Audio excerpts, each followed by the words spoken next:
darkness, my old friend. I've come to talk with you again, because a vision softly creeping left its seeds while I was sleeping, and the vision that was planted in my brain still remains within the sounds of silence. In restless dreams I've walked alone, narrow streets of cobblestone, neath the halo of a street lamp.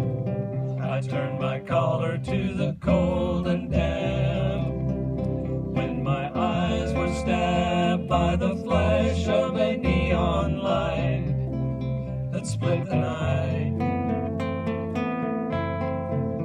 and touched the sounds of silence. And in the naked light I saw 10,000 people, maybe more,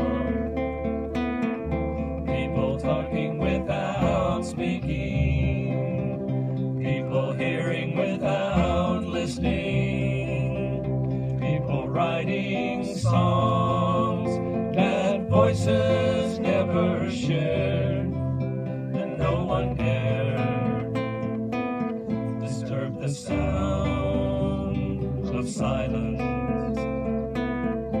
Fool, said I, you do not know, silence like a cancer grows. Hear my words that I might teach you, take my words that I might reach you, but my words like silent raindrops fell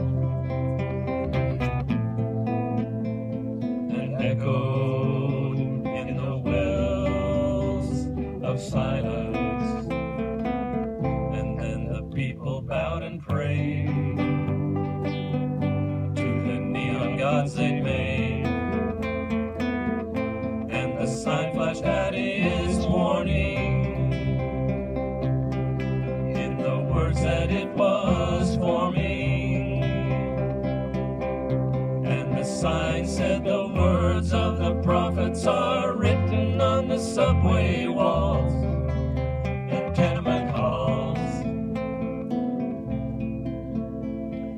whispered in the sounds of silence.